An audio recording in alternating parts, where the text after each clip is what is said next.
रास्तों के उद्घाटन की वजह से कभी नेताजी आ रहे हैं, नेताजी के पास टाइम नहीं है तो काम रुका पड़ा रहता है। मैंने खुद ने कमिश्नर साहब से ये कहा था कि किसी भी रोड के उद्घाटन की ज़रूरत नहीं है, काम शुरू करवाइएगा, हम काम को इंस्पेक्शन करने के लिए आएंगे। आज दमड़ी महल से लेकर चंपा चौक तक का जो रोड है, आप खुद देख रहे हैं उसकी हालत कितनी ख़राब है और कई सालों से वो रोड की बहुत खस्ता हालत है। आज यहाँ पर रिव्यू करने का मकसद ये है कि जितना स्पेसिफिकेशन के हिसाब से रोड दिया गया है स्मार्ट सिटी के अंदर, उतनी ही रोड बनाई जाए। अतिक्रमण के मामले में हम कोई समझौता नहीं करेंगे। किसका दुकान जा रही है, किसके सीढ़ियाँ जा रहे हैं, रास्ता जो है वो बहुत सालों के बाद बन रहा है। किसी एक दो लोगों की वजह से अगर पूरे शहर को इसका नुकसान भुगतना पड़ रहा है तो हम उसके साथ समझौता नहीं करेंगे। 30 साल तक जो है सत्ता में बैठे कारपोरेशन के अंदर लोगों को पानी का नियोजन नहीं किए और भारतवर्ष के अंदर सबसे महंगा पानी, साफ तौर पर मैं कह रहा हूँ, सबसे महंगा पानी अगर किसी ने खरीदा है तो औरंगाबाद के लोगों ने खरीदा है। 10 दिन के अंदर 1 दिन पानी दे रहे और पानी पट्टी 4500 ले रहे। बताओ मेरे को हिंदुस्तान में कहाँ पर है ऐसा?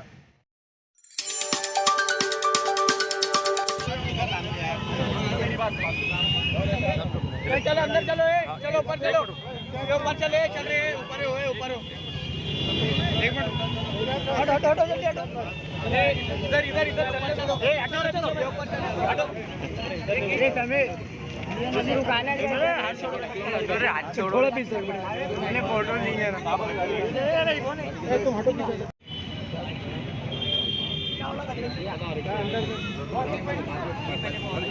चलो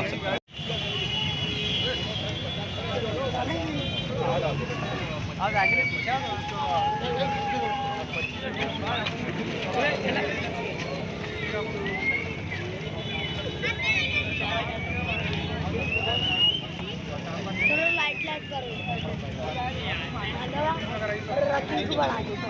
अरे बड़ा उसको कम मत करो, बड़ा बड़ा है। सर आज आप चंपा चौक में आपने बहुत अच्छी बात है। महानगर पालिका देखिए एक बात मैं साफ कर दूँ कि ये हमने ही खुद ने ये तय किया था कि इसी रास्ते का उद्घाटन नवाज लिया जाएगा, क्योंकि काम करना बहुत ज़रूरी है। रास्तों के उद्घाटन की वजह से कभी नेताजी आ रहे हैं, नेताजी के पास टाइम नहीं है तो काम रुका पड़ा रहता है। मैंने खुद ने कमिश्नर साहब से ये कहा था कि किसी भी रोड के उद्घाटन की ज़रूरत नहीं है, काम शुरू करवाइएगा, हम काम को इंस्पेक्शन करने के लिए आएंगे। आज दमड़ी महल से लेकर चंपा चौक तक का जो रोड है, आप खुद देख रहे हैं उसकी हालत कितनी ख़राब है और कई सालों से वो रोड की बहुत खस्ता हालत है। आज यहाँ पर रिव्यू करने का मकसद ये है कि जितना स्पेसिफिकेशन के हिसाब से रोड दिया गया है स्मार्ट सिटी के अंदर, उतनी ही रोड बनाई जाए।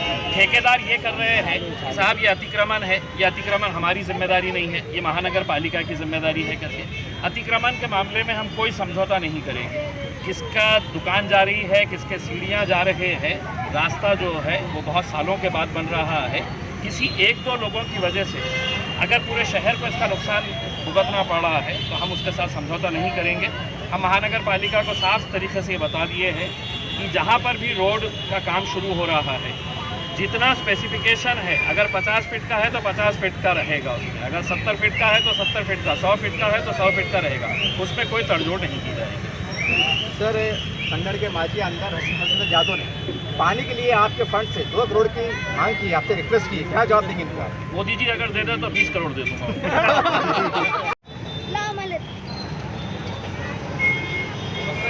रोड आज चंपा चौक रोड का उद्घाटन, पहले बताइए रोड कहाँ से कहाँ तक जा रहा है? ये रोड देखिए, सबसे पहली बात जलील साहब का तय दिल से लोग शुक्रिया अदा करते हैं कि उनकी मरहूम खिदमत की वजह से और खासदार इंचार्ज जलील साहब के नेतृत्व के अंदर जो आंदोलन किए गए उस आंदोलन की वजह से ये रोड का काम आज होने जा रहा है। ये दमड़ी महल से लेकर तो चंपा चौक से लेकर तो जिनसी चौराया और जिनसी चौराहे से लेकर तो रेंगटीपुरा तक ये रोड ऐसा है। और दूसरा रोड वैसे दमड़ी महल से लेकर तो कटकट गेट तक, जैसे 2 रोड इसके अंदर मंजूर है। सर रोशन गेट पे जबकि वो आपके इसमें फंड में जा रहा है, आपके इसका क्या रहा है जबकि भाड़ा मार के साहब? देखिए, अगर कोई हताशा का शिकार हो जाता, इससे पहले अपने शहर के दिलीप कुमार भी देखे, वो महापौर की कुर्सी पर बैठ जाते थे जाके, तो क्या वो महापौर बन जाते थे क्या? तो ये बातों का क्या जवाब देना, आप समझ सकते हैं। मैंने एक मिसाल दे दिया हूँ। सर मैं सर अपने दौर हूँ आपसे माजी आमदार आप जल्दी में कैसा है जवाब? प्रॉब्लम क्या है? देखिए, हम इसके अंदर बहुत साफ बात करते हैं कि औरंगाबाद के पानी का जो लोगों को पानी नहीं मिल रहा और लोग जो पानी को तरस रहे, डैम पे पानी होने के बाद पानी नहीं मिल रहा। 30 साल तक जो है सत्ता में बैठे कारपोरेशन के अंदर, लोगों को पानी का नियोजन नहीं किए और भारतवर्ष के अंदर सबसे महंगा पानी, साफ तौर पर मैं कह रहा हूँ, सबसे महंगा पानी अगर किसी ने खरीदा है तो औरंगाबाद के लोगों ने खरीदा है। 10 दिन के अंदर 1 दिन पानी दे रहे और पानी पट्टी 4500 दे रहे। बताओ मेरे को हिंदुस्तान में कहाँ पर है ऐसा? हिंदुस्तान में कहीं भी इतना महंगा पानी नहीं है। तो इसकी जिम्मेदार शिवसेना और बीजेपी है। उसी तरह समंदर जलवाहिनी योजना की जो स्कीम आई थी उसके अंदर बहुत बड़ा भ्रष्टाचार था।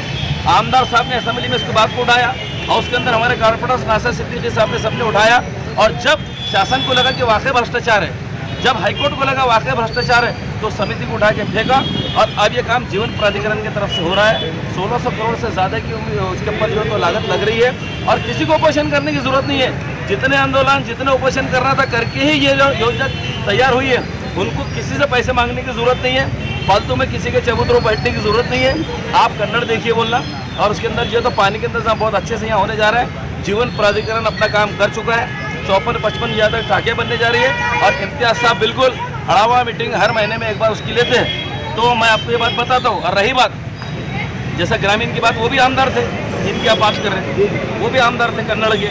तो मैं ये कहता हूँ कि उन्होंने पूरी नज़र रखना चाहिए कि कन्नड़ के लोगों को सुविधा पहुँचाने का काम हमने कौन कौन सा करे। नंबर 1 बात, अशोक दलवाई कमेटी नरेंद्र मोदी जी ने अपॉइंट की। अशोक दलवाई कमेटी की ये जिम्मेदारी थी कि वो अपनी रिपोर्ट को पदन पे पेश करेंगे और पेश करने के बाद ये तय हुआ उसके अंदर नरेंद्र मोदी जी का कहना है, मुख्यमंत्री इनके प्रधानमंत्री जी का, फडणवीस साहब ने भी सुनना चाहिए कि 2022 तक किसानों की जितनी इनकम है उसको दुप्पट कर देंगे, उसको डबल कर देंगे। 2022 निकलने को जा रहा है। अशोक दलवाई की कमेटी के ऊपर कोई अभी तक जो तो काम नहीं हुआ है। उसके लिए आड़े पड़ने की जरूरत है। हमारा सड़क के ऊपर कलेक्टर ऑफिस के सामने, डिविजनल कमिश्नर ऑफिस के सामने वो आंदोलन भी हिमायम करने वाली है, किसानों के हित की लड़ाई लड़ने वाली है। दिसंबर तक अगर अशोक दलवाई रिपोर्ट के ऊपर नरेंद्र मोदी की हुकूमत और ये स्टेट गवर्नमेंट अगर अमल नहीं करेंगी और किसानों की खुदकुशियाँ बंद नहीं होंगी और उनकी इनकम दुप्पट नहीं होंगी तो हिमायत सड़क पर सामने। सुनने में ये भी आ रहा है कि सलम एरिया की ये सबसे बड़ी रोड है और ये रोड 100 फीट की होने की वजह से काफ़ी लोगों के घर टूटने की आशंका है और यहाँ चंपा चौक से आगे के लोग काफ़ी टेंशन में है कि उनका घर टूट जाएगा, उनको TDR मिलेगा या कैश मिलेगा। देखिए, हमारी बात सबसे अहम ये है इसके अंदर कि ये जो रोड बनने जा रहा है ये आजकल का मंजूर करा हुआ नहीं है। तमाम लोगों जिनके घर इसकी जद में आ रहे हैं, जितने लोगों के घर इफेक्टेड है, उनको ये बहुत अच्छे तरीके से बात मालूम है कि 1970-72 का प्लान है। ये मास्टर प्लान 1970-72 का है। तो आपने को ये बात बहुत अच्छे से मालूम है कि जब मास्टर प्लान तो बदल नहीं सकता तो हमको तो घर ही बदलना पड़ेगा। तो आपने भी बिल्कुल खुले दिल से आना चाहिए डेवलपमेंट के काम के अंदर। और जैसे भी RCC का TDR देने की बात चल रही है, उसी तरह TDR 2 से 3% बढ़ा के देने की बात की जा रही है। तो जो गवर्नमेंट मुतालबा आपको जो है तो आपसे जो मांग पूरी कर रही है, जो मुबदला दे रही है, उसको लेके लोगों ने देना चाहिए। वरना आप भी डेवलप नहीं हो सकते ना। आपको कोई कारपोरेशन की परमिशन नहीं मिलती, आपको कोई बैंक से लोन नहीं मिलता, तो आप भी कब तक अटक के पड़े रहना चाह रहे हैं? तो आप कोई अच्छा काम क्यों नहीं करना चाहते? आओ अच्छे डेवलपमेंट के काम के अंदर सबने सहभाग करना चाहिए। सर, पिछली बारी जब लोकसभा इलेक्शन हुआ था, मंत्री बहुत सारे इलेक्शन लड़े, मैंने अभी हाल में खबर की यादव साहब उन्होंने ऐलान किया है कि बहुत गाड़ी जो है तो यादव साहब को चेहरा बना के पेश करेंगे MP का। तो कैसे देखते हैं आप आने वाले समय गाड़ी के साथ जा रही है? देखिए, इम्तियाज़ जलील साहब इलेक्शन जब लड़े तो उनकी काबिलियत को देखिए, जो आमदार का काम उन्होंने किया था उस काबिलियत को देखते हुए 4 लाख रुपये पार लोगों ने उनको वोट दिया है। अब कौन किसको समर्थन देता है उसका जवाब तो मैं नहीं दे सकता, लेकिन एक बात तय है कि आने वाले पार्लियामेंट के इलेक्शन के अंदर 2/3 बहुमत अगर कोई जीतते हैं खासदार तो जलील साहब रहने वाला। बिकॉज पार्लियामेंट के अंदर आप देखते होंगे 25 सालों से जो आवाज़ नहीं गूंज वो आवाज़ पार्लियामेंट के अंदर अगर गूंज रही है तो सिर्फ इम्तियाज़ जलील साहब की गूंज रही है। आपने देखा होगा कभी यूनिवर्सिटी के बजट के लिए आवाज़ नहीं उठती थी, वो आवाज़ भी इम्तियाज़ जलील साहब उठा रहे। रेलवे के ताल्लुक से कभी आवाज़ नहीं उठती थी, इम्तियाज़ जलील साहब को आवाज़ उठा रहे। आप बताइए मैं एयरवेज के ताल्लुक जितने सेंट्रल गवर्नमेंट के विभाग है उस ताल्लुक से अगर कोई बात उठा रहा है पार्लियामेंट के अंदर तो स्वयं इम्तियाज़ जलील साहब को कोई उठा रहा है। बुजुर्गों के ताल्लुक से जो बच्चे अपने माँ बापों को छोड़ देते हैं, जो अपने माँ बापों को जो है तो जाके वृद्ध आश्रम के अंदर रख देते हैं, ऐसे लोगों की आवाज़ संसद में किसने उठाई? इम्तियाज़ जलील साहब ने। किसानों की आवाज़ किसने उठाई? इम्तियाज़ जलील साहब ने। तो मैं ये कहता हूँ कि तमाम समाज के अंदर इम्तियाज़ जलील साहब ने अपना दिल, तमाम समाज का दिल जीता और घर बनाया है। बहुत बड़ी लीड से अगर कुछ जाएंगे तो खासदार इम्तियाज़ जलील रहेंगे। किसको भी समर्थन दें लेकिन जीत के इम्तियाज़ जलील साहब। नासिर को मुबारकबाद देता हूँ और लोगों को मुबारकबाद देता हूँ। पिछले कई सालों से इन्होंने ये काम नहीं देखे थे, लेकिन जब से मजलिस इत्तेहादुल मुस्लिमीन यहाँ पर चुनकर आई है, लगातार अपनी कोशिशें कर रही है। आपने देखा होगा दमड़ी महल के बाजू का रास्ता, आपने देखा होगा कटकट गेट के बाजू का रास्ता, आपने देखा होगा बारापुल्ला के गेट, आपने देखा होगा 400 बेड का हॉस्पिटल, आपने देखा होगा कई ऐसी सड़कें जो इम्तियाज़ जलील साहब ने अपनी निधि से बनवाए, कई ऐसी सड़कें जहाँ पर उन्होंने गवर्नमेंट से नुमाइंदगी करके करोड़ों रुपये गवर्नमेंट से लेकर आए। तो ये उसी का एक हिस्सा है, और ये हिस्सा आप देखे होंगे कि यहाँ पर कितना ख़राब माहौल था। और मैं उन लोगों से अपील करूँगा आज जो गढ़ देखकर हर वक्त मजलिस को निशाना बनाते थे, आज अगर आप में थोड़ी इंसानियत होंगी तो आज ये जो डेवलपमेंट के काम हो रहे हैं उन अपोजिशन वालों ने आज मजलिस इत्तेहादुल मुस्लिमीन की तारीफ़ करना चाहिए, क्योंकि आज शहर बदल रहा है। आज आपने देखा होगा कि ये रोड कटकट गेट का रोड हो, गुड्डी लैंड का रोड हो, इसके बाद में कई ऐसे इलाके जहाँ पे बनने जा रहे हैं रोड, तो 60 से 70 करोड़ रुपये अल्हम्दुलिल्लाह जो है तो मुस्लिम इलाकों के अंदर, दलित इलाकों के अंदर मजलिस इत्तेहादुल मुस्लिमीन खासतौर पर खासदार इम्तियाज़ जलील साहब और हमारे कॉरपोरेटर्स की नुमाइंदगी की वजह से आए हैं। और मैं समझता हूँ इसके बाद भी हमारा जो सिलसिला है ये डेवलपमेंट का, ये रुकने वाला नहीं है, क्योंकि मजलिस इत्तेहादुल मुस्लिमीन असदुद्दीन अवैसी साहब जब भी शहर में आते हैं तो ये पूछते हैं कि यहाँ के शहर के लोगों के लिए आप क्या काम कर रहे हैं, तो ये सारा हिसाब किताब हमको उन्हें देना पड़ता है। तो मैं समझता हूँ कि इसके बाद भी ये डेवलपमेंट के काम जारी रहेंगे इंशाल्लाह। नासिर भाई, जनता में ये भी चर्चा है कि इस काम की शुरुआत शिवसेना के एमएलए प्रदीप जायसवाल ने की और इसका क्रेडिट एमआईएम ले रही है। देखिए, एमआईएम ने कभी भी क्रेडिट की जंग नहीं लड़ी और न कभी ये सोचा कि क्रेडिट किसको जाना चाहिए। इस आप लोग गवाह हैं कि अगर हो सकता हो जिस दिन रोड शुरू हो रहा होगा तो उस दिन आके खड़े होंगे, लेकिन जब से रोड नहीं बना था उस दिन से ग्राउंड के ऊपर कौन लड़ रहा था ये आप चैनल वाले हैं, आपके पास सारा रिकॉर्ड है। तो हम कभी भी क्रेडिट लेने की जंग नहीं लड़ते, हम तो चाहते हैं कि पब्लिक का फ़ायदा हो, पब्लिक को सहूलत मिले और पब्लिक के काम हो।